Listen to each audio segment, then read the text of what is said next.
देखिए क्या होता है।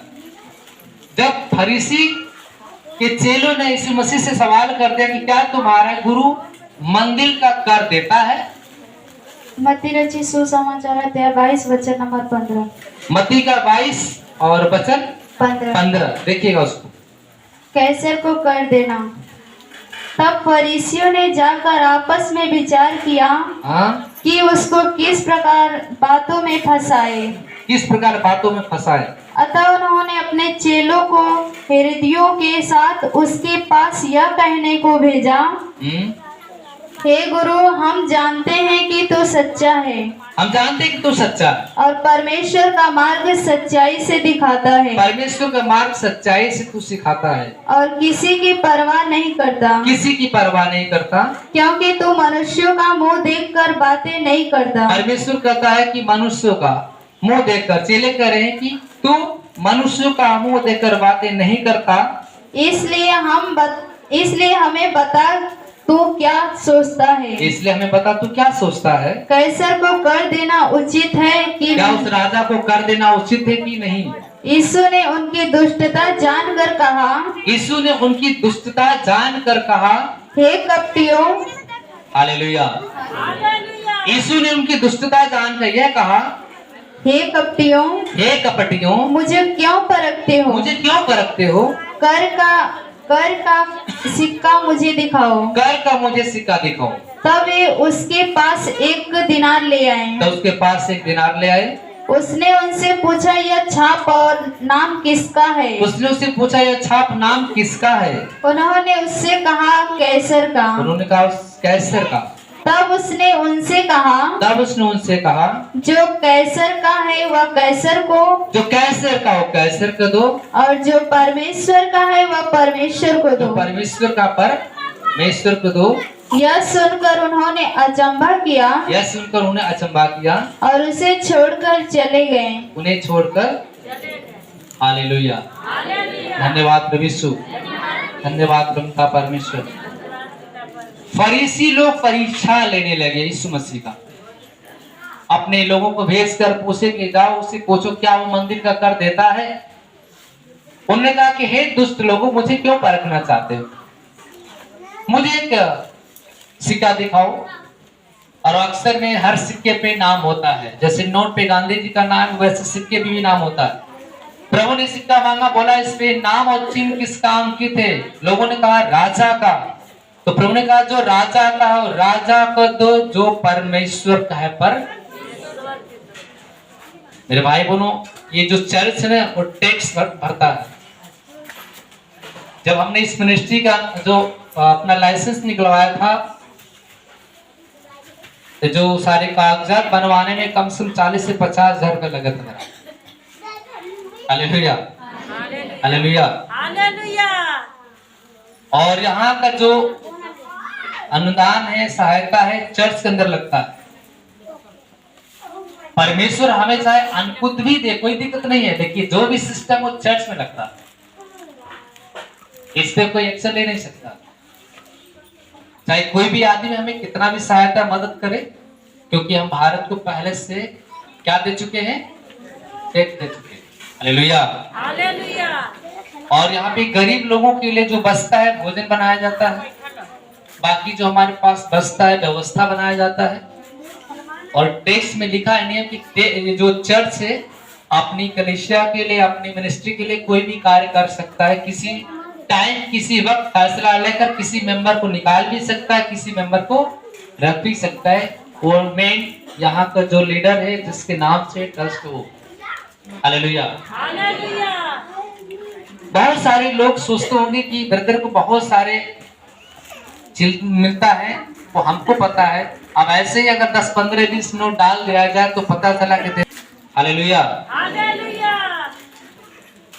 क्योंकि मेरे भाई बहनों, कोई ये सोचेगा कि मैं दे रहा हूं तो भैया ये काम कर रहे हैं। जो शर्ट पहनता हूं, कपड़े कौन सा हमारे लिए बहुत जरूरी है, हमें उसकी काम को करना है। Hallelujah, hallelujah. तो कुछ ऐसे चेले थे फरीसी के जो उनकी परीक्षा लेने लगे।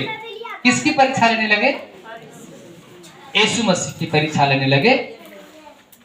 कहने लगे कि तुम्हारा क्या गुरु मंदिर का कर देता है? उसने कहा हाँ देता है। अब कितने लोग इसमें अगर सवाल कर दे कि ब्रदर जी आप दसवां दान देते हैं? हालेलुया। कितने लोग ईमानदारी से दसवां दान देते हैं? हाथ ऊपर करो, ईमानदारी से दसवां दान हाथ ऊपर करो, देखना चाहते हैं हाथ ऊपर करिए, जोरदार ताली से धन्यवाद करिए। कम से कम 10 बहने हैं भाई लोग, और जिसके जीवन में अगर सच्चाई है वह व्यक्ति दसवां दान करेगा, उसके जीवन में कोई बीमारी आ सकता है, न कभी वो गरीब हो सकता है, उसके पास हमेशा हमेशा पैसे उपलब्ध रहेगा। हालेलुया। मैं भी देता हूँ मेरे भाई बहन, मैं भी देता हूँ, जैसे आप देते हैं मैं भी देता हूँ। जहां से हम जुड़े हम भी परमेश्वर को देंगे तभी तो हम पाएंगे, नहीं देंगे तो नहीं पाएंगे। हालेलुया। सीधी बाइबल में वचन में लिखा है कि जो व्यक्ति परमेश्वर का दशमांश खाता है उसके ऊपर बीमारियां श्राप लग जाता है, वो कर्ज में, वो बीमारी में दब जाएगा। हालेलुया। क्योंकि मैं ईश्वर बदलने वाला। हालेलुया। प्रभु तो मुझे जांच ले, परख ले, अपनी भेंट को देखकर देख ले, मैं तेरे लिए आकाश के झरोखे न खोल दूं तो कहना मुझसे। मैं तुम्हारे लिए आकाश के झरोखे न खोल दूं तो कहना, क्योंकि मैं तुम्हारे लिए अपरंपार, आदि नहीं बल्कि अपरंपार आशीष की बारिश करूंगा। सेनाओं की यहोवा की यही वचन। हालेलुया। हालेलुया। आज यही कारण है कि 10.5 साल से 10 मंथ मेरे भाई बहनों मैं दान देता हूँ, तभी परमेश्वर मुझे इतना बनाया है और व्यवस्था भी बना रहा है, और इसमें हर काम परमेश्वर करता है, कोई भी काम मेरा रुकने वाला नहीं। हालेलुया। बाइबल लिखा है कि जब उसने कहा, फरीसियों ने जाकर आपस में विचार किया कि किस प्रकार बातों में हम उससे फंसाए, तो उन्होंने अपने चेलों से हेरोदेस के उसके साथ यह कहने को भेजा, गुरु हम जानते कि तू सच्चा है। क्या तू है? सच्चा। जो मनुष्य अगर परमेश्वर की भेंट देगा दशमांश, वो सच्चा रहेगा, वो कभी डरने वाला नहीं, वो सच्चाई के राह पे चल रहा है। हालेलुया।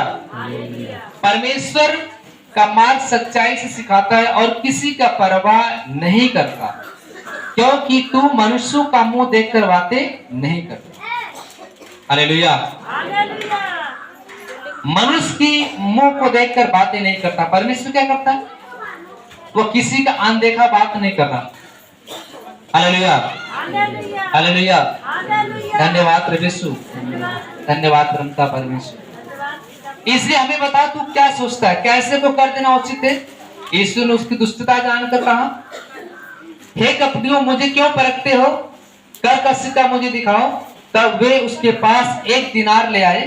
उसने उसे पूछा, यार नाम और छाप और नाम किसका है? उन्होंने उससे कहा, कैसर का। तब उसने कहा, जो कैसर का है कैसर को दो, जो परमेश्वर का है परमेश्वर को दो। यह सुनकर अचंभा किया और सब लोग उसे छोड़ के। सही बात है मेरे भाई बहन, जो परमेश्वर का अंश है परमेश्वर को डाल दो, जो आपका उसको अपने पास रखो। हालेलुया। हालेलुया। आपकी सैलरी उठी, आप 20,000 कमा रहे हैं, 18,000 आप अपने घर पर रख लीजिए, 2,000 किसका? पर ईश्वर का। अपना ईमानदारी से लाकर अपना भेंट डाल दीजिए, लिफाफे में हो चाहे पेटी में हो, चाहे आप किसी तरह करना चाहते डाल दीजिए। देखिए परमेश्वर ने आपके लिए आकाश के झरोखे खोलेगा तो आपके कहना। हालेलुया। जितने लोगों ने ऐसा किया है उसके जीवन में कोई काम रुका नहीं, हर काम को परमेश्वर ने करके दिखाया। हालेलुया।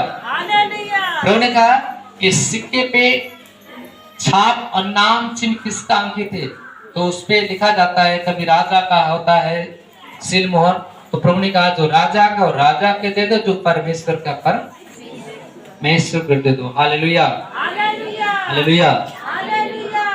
नहीं तो बाइबल में लिखा कि न्याय के दिन जब मैं आऊंगा ना, तो दुष्टों को उठाकर उसी नरक की आग में झोंक दूंगा, लेकिन जो धर्म के काम करते हैं उनके लिए परमेश्वर हवा के झोंकों में उठाएगा, लेके अपने पास चला जाएगा। क्योंकि आपने बाइबल में पढ़ा है दुष्ट किसानों का दृष्टांत। हालेलुया। वो आने वाला है, वो बख्शने वाला नहीं किसी को। जब आएगा तो जो परमेश्वर का समय से फल दिया करेंगे उन्हें कहां लेके जाएंगे? स्वर्ग में। आइए इस वचन को देखते हैं, पढ़िए। दुष्ट किसानों